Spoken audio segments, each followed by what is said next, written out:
أعوذ بالله من الشيطان الرجيم. بسم الله الرحمن الرحيم.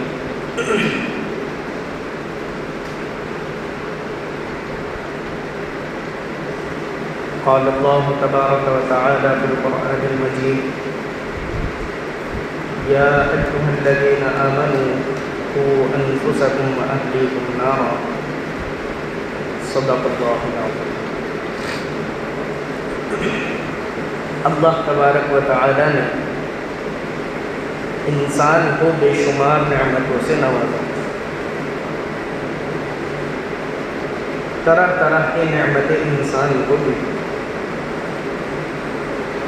آپ دیکھیے جتنے بھی جانور ہیں وہ کتنا ہی بڑا ہو، کتنا ہی طاقتور ہو، کتنا ہی خوخار ہو، کتنا ہی چالاک ہو، لیکن سب کے سب ننگے پھرتے ہیں. یہ لباس کی نعمت، کپڑے کی نعمت اللہ تبارک و تعالی نے انسان کو عطا فرمائی. اسی طریقے سے غذا ہے، کھانے پینے کی نعمت ہے. یہ بھی اللہ تبارک و تعالی نے خاص طور سے انسان ہی کے لیے اس نعمت کو بنایا. جانور بھی کھاتے ہیں، لیکن جانوروں کا کھانا وہ نارمل ہوتا ہے. انسان طرح طرح کے غذائیں کھاتے ہیں، طرح طرح کے مرغن غذائیں کھاتے ہیں، طرح طرح کی ذائقے دار ڈشز کھاتے ہیں. کبھی آپ نے کسی گدھے کو بریانی کھاتے ہوئے نہیں دیکھا ہوگا. اسی طریقے سے سواری کی نعمت ہے کہ اللہ تبارک و تعالی نے انسان کو بہترین سفر کرنے کے لیے سواری عطا فرمائی. ٹرین ہے، جہاز ہے، بہترین ایک سے ایک ٹرین چل رہی ہے.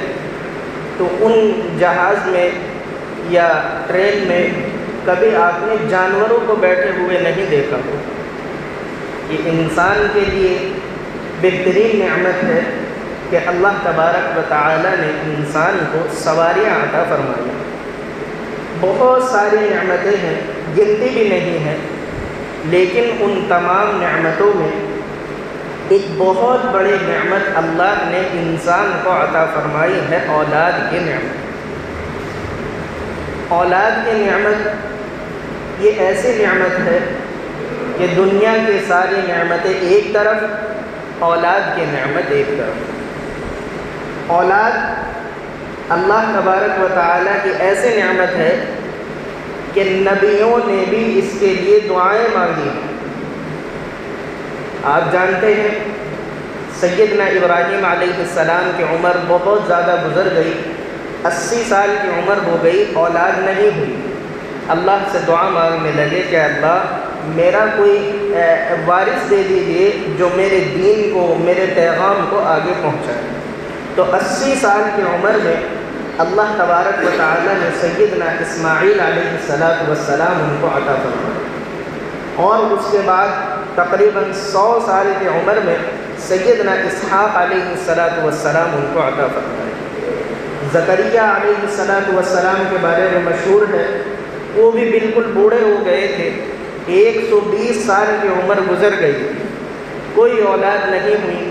قرآن کریم میں سورہ مریم کے اندر ان کی دعا کو نقل کیا گیا ہے: رب لا تذرنی فردا وانت خیر الوارثین.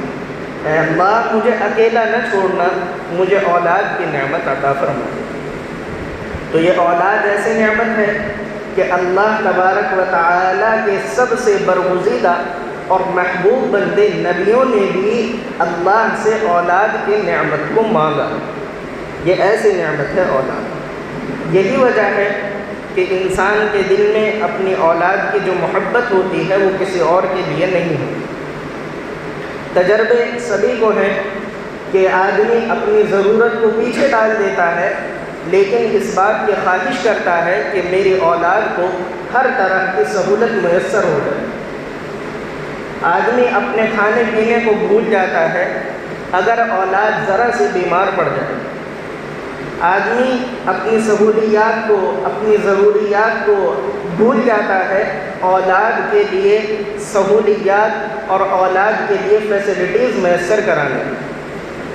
یہ اولاد کی محبت ہی کی نشانی ہے، لیکن بچوں کی محبت کا تقاضا صرف یہی نہیں ہے کہ ہم ان کی دنیا سنوارنے کی کوشش کریں۔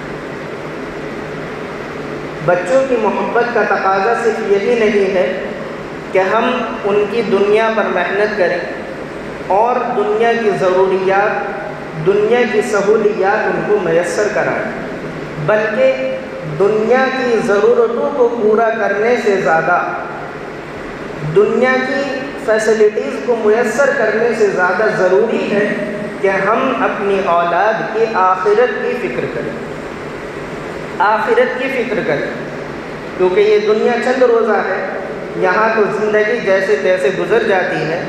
آخرت میں آدمی کو ہمیشہ رہنا ہے، آخرت میں ہمیشہ کی لامحدود کی زندگی ہے، وہاں کی فکر کرنی زیادہ ضروری ہے۔ ہم دنیا کی فکر تو کرتے ہیں لیکن آخرت کی فکر نہیں کرتے۔ اس کا نتیجہ یہ ہوتا ہے کہ آج کی نسل اور آج کی جنریشن جو گناہوں میں مبتلا ہے وہ شاید ہی اس سے پہلے کبھی ہوئی۔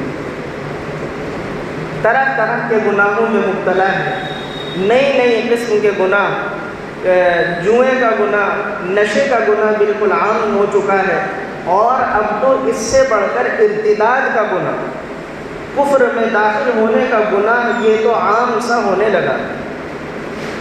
یاد رکھیے کہ اگر ہم دنیا کی فکر تو کرتے رہے اور آخرت کی فکر ہم نے نہیں کی تو یہ اولاد تو جہنم میں جائے گی ہی، ساتھ ساتھ اپنے ماں باپ کو بھی جہنم میں لے کر جائے گی۔ اولاد یہ کہے گی کہ اللہ میں نے جو گناہ کیے ہیں یقیناً ان کی سزا مجھے ملے گی، میں جہنم میں آپ مجھے بھیجیں گے، لیکن میرے ماں باپ کو بھی میرے ساتھ جہنم میں بھیجیں۔ اللہ تعالیٰ فرمائیں گے کہ کیوں تمہارے ماں باپ کو کیوں بھیجنا ہے؟ کہ اللہ جب تک میں چھوٹا بچہ تھا مجھے انگلی پکڑ کر چلنا ماں باپ نے سکھایا، مجھے کھانا پینا ماں باپ نے سکھایا، مجھے پڑھنا ماں باپ نے سکھایا، لیکن نماز پڑھنا نہیں سکھایا، مجھے آپ کے بارے میں نہیں بتایا، آپ کے نبی اور رسولوں کے بارے میں مجھے نہیں بتایا، تو جب مجھے بتایا ہی نہیں گیا تو پھر میں کیسے آپ کو پہچانتا، کیسے آپ کی عبادت کرتا؟ اس لیے میرے ساتھ میرے ماں باپ کو بھی آپ جہنم میں بھیجیں۔ دیکھیے گناہ کئی طرح کے ہوتے ہیں، جھوٹ بولنا گناہ ہے، چوری کرنا گناہ ہے، غیبت کرنا گناہ ہے، شراب پینا گناہ ہے، زنا کرنا گناہ ہے، نشے کی کوئی اور چیز کھانا پینا گناہ ہے۔ یہ سب گناہ ہیں اور بہت اونچے درجے کے گناہ ہیں، کبیرہ گناہ ہیں۔ لیکن ان سب گناہوں میں سب سے بڑا گناہ یہ ہے کہ آدمی ایمان کی دولت سے محروم ہو جائے۔ یہ سب سے بڑا گناہ ہے، اس سے بڑا گناہ کوئی اور نہیں ہو سکتا۔ آدمی ایمان کی دولت سے محروم ہو جائے، یہ سب سے بڑا گناہ ہے۔ اور آج ہم جس ماحول میں جی رہے ہیں، آج ہم جس معاشرے میں جی رہے ہیں، جس کلچر میں ہم زندگی گزار رہے ہیں، اس میں سب سے زیادہ ہمارے ایمان پر ہی ڈاکہ ڈالا جا رہا ہے، سب سے زیادہ ہمارے ایمان ہی کو نشانہ بنایا جا رہا ہے، سب سے زیادہ ہمارے ایمان ہی کو خطرہ ہے۔ کل ہی کی بات ہے، پرائم منسٹر صاحب نے ایک بیان دیا ہے کہ جب رکشا بندھن کا تہوار آئے تو میں ہندو بھائیوں سے یہ اپیل کرتا ہوں کہ وہ مسلمان بہنوں کے گھر پر جائیں اور ان کے گھر جا کر ان کو راکھیاں باندھیں۔ یہ کیا ہے؟ یہ ایمان پر بھی تو ڈاکہ ڈالنا ہے۔ ایک ہندو کسی مسلمان کے گھر جائے تو بے پردگی کا گناہ، اور پھر اپنے تہوار میں راکھی باندھے اور وہ مسلمان لڑکی اس کو بھائی بنا کر، ظاہر ہے کہ اس میں چھونا بھی ہوگا، اور وہ راکھی بنوائے، تو ایمان کہاں باقی رہے؟ اور چلیے ہمارے معاشرے میں اس کا تصور نہیں کیا جاتا کہ کوئی ہندو ہمارے گھر آئے گا یا وہ راکھی باندھے گا، لیکن جو باہر کے ملک ہیں، باہر شہر ہے جہاں کوئی فرق نہیں ہے، تو وہاں تو یہ بات عام سی ہے، وہاں وہ لوگ ہندو لوگ جائیں گے بھی اور راکھیاں باندھیں گے بھی، تو آپ دیکھیے کہ ان کے ایمان کا کیا حال ہوگا۔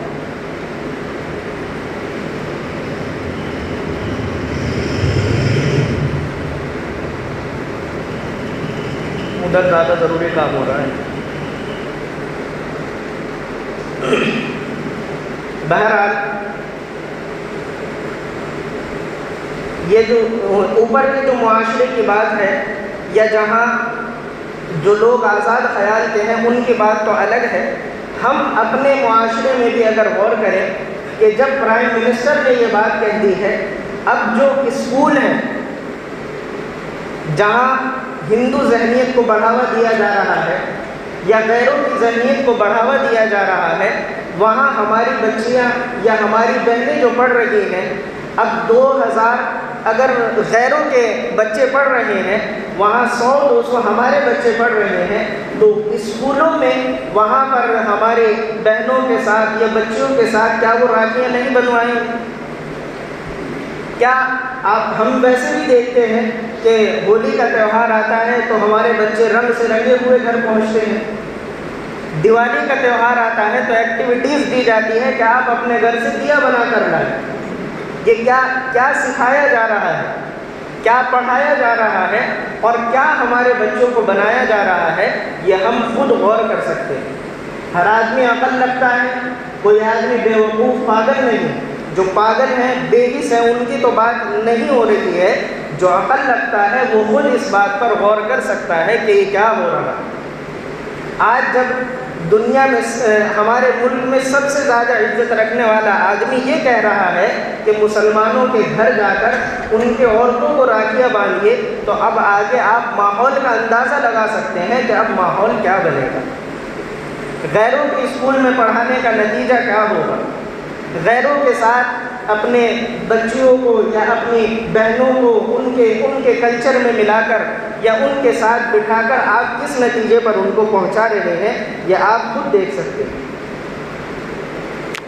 اور ملک کے حالات شاید مجھ سے زیادہ آپ حضرات جانتے ہوں گے کہ جگہ جگہ پر ڈھونڈ کر مسلمانوں کو مارا جا رہا ہے۔ اس سے پہلے بھی یہ حالات آ چکے ہیں کہ لوگ سفر کرنے سے ڈرتے ہیں، مسلمان داڑھی ٹوپی والا آدمی ٹرین میں سفر کرنے سے ڈرتا تھا، جس کا نتیجہ یہ ہوا کہ لوگوں نے کرتا پاجامہ اسلامی لباس پہننا چھوڑ دیا کہ اگر ہم اسلامی لباس میں سفر کریں گے تو کہیں ہم بھی ان کی موب لنچنگ کا نشانہ نہ بن جائے۔ لوگوں نے اپنی داڑھیاں کٹوا لی کہ اگر ہم داڑھی رکھ کر سفر کریں گے تو کہیں ہماری جان کو بھی خطرہ نہ ہو جائے۔ اور ایک خاص لوگ وہ مسلمانوں کے خلاف نعرے لگا رہے ہیں، مسلمانوں کے خلاف تحریکیں چلائی جا رہی ہیں۔ یہ سب کیا ہو رہا ہے؟ آپ خود ہی جانتے ہیں کہ یہ صرف اور صرف ایمان پر ڈاکہ ڈالنے والی بات ہے۔ رسول اللہ صلی اللہ علیہ وسلم اس کی پیشین گوئی 1400 سال پہلے ہی کر کے چلے گئے۔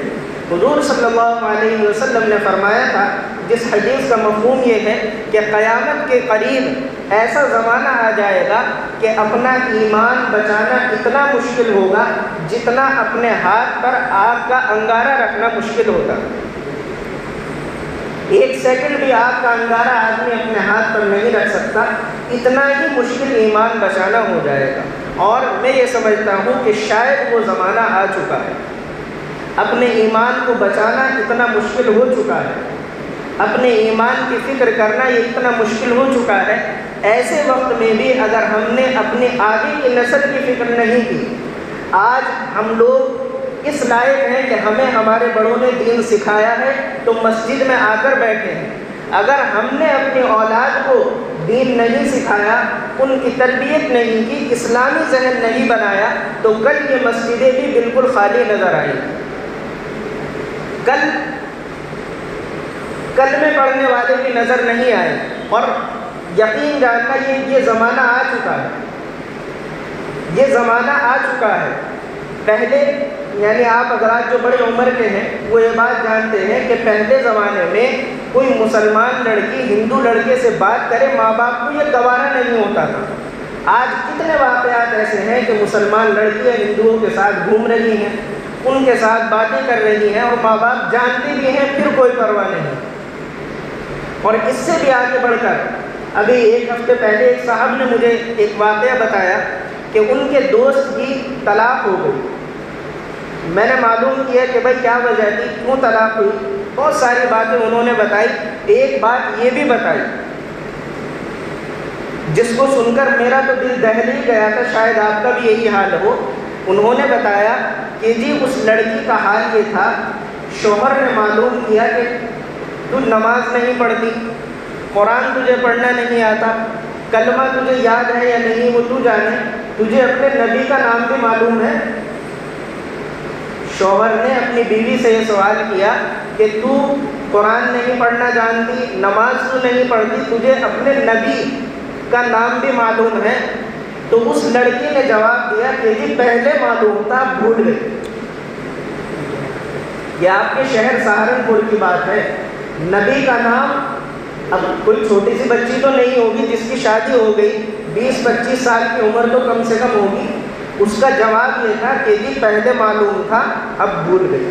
نبی کا نام، یہ ہمارے ایمان کی حالت ہے، غور کرنے کی ضرورت ہے، اپنے آپ کو جھنجھوڑنے کی ضرورت ہے۔ اگر ایمان باقی رکھنا ہے تو، اگر احساس باقی ہے تو، اگر احساس مر چکا ہے، بے حس ہم ہو چکے ہیں تو پھر تو کوئی معاملہ نہیں۔ لیکن اگر ایمان باقی رکھنا ہے، اپنے آپ کو مسلمان کہنا ہے، مسلمان بچانا ہے، اپنی نسلوں کا ایمان بچانا ہے، تو پھر جھنجھوڑنے کی ضرورت ہے اپنے آپ کو۔ اب صرف کہنے سے کام نہیں چلے گا، کچھ کرنے کی ضرورت ہے اگر ایمان بچانا ہے تو۔ اور اس کے لیے سب سے اہم اور ضروری تدبیر ہے کہ علماء سے تعلق قائم کریں، علماء کے پاس جا کر بیٹھیں، ان کے پاس وقت گزاریں، اپنی ضرورتوں کو پیچھے ہٹا کر علماء کے پاس جائیں، ان کے سامنے جا کر بیٹھیں، مسئلے معلوم کریں، ان کی بیان تقریر سنیں، تو ایمان کی کچھ حرارت باقی رہ سکتی ہے۔ اور اگر عالموں کے پاس جانے کا بھی موقع نہیں ہے، مسجد ہر محلے میں ہوتی ہے، اپنے مسجدوں کی امام کی قدر کریں، اپنی مسجدوں کے امام کے پاس جا کر وقت لگائیں۔ یہ میں صرف اپنے لیے نہیں کہہ رہا ہوں کہ میں آپ کی مسجد کا امام ہوں، جو آدمی جس جگہ کا ہے، ہر محلے میں مسجدیں ہیں، وہاں جائیں، اپنے اماموں کی قدر کریں، ان سے دین سیکھیں، ان کی قدر کریں، ان سے محبت کریں، ان کی خدمت کریں۔ یہ کام کریں گے تو ایمان کچھ محفوظ رہ سکتا ہے، ورنہ ہماری حالت تو یہ ہے کہ ہم اپنے ماں باپ کا جنازہ پڑھانے پر بھی قادر نہیں ہیں، ہم اپنے بچوں کا نکاح پڑھانے پر بھی قادر نہیں ہیں۔ یہ ہمارا ایمان کا جو کچھ ایمان، اگر ہمارے بچے کلمہ پڑھ رہے ہیں تو صرف مسجد کے اماموں کی وجہ سے کلمہ پڑھ رہے ہیں، ورنہ شاید ان کو کلمہ بھی یاد نہ ہو۔ یہ حالت ہو چکی ہے، اس لیے غور کریں، فکر کریں، اگر اپنی فکر اپنی بھی کریں، نسلوں کی بھی کریں، اگر ایمان بچانا ہے، اور اگر ایمان کی کوئی اہمیت ہماری نظر میں نہیں ہے تو جیسی زندگی گزار رہے ہیں ایسی ہی گزارتے رہیں، پھر جو آگے کا نتیجہ ہوگا، رزلٹ ہوگا، وہ اپنی آنکھوں سے دیکھیں۔ اللہ تبارک و تعالی ہم سب کو ایمان کی فکر کرنے کی توفیق عطا فرمائے۔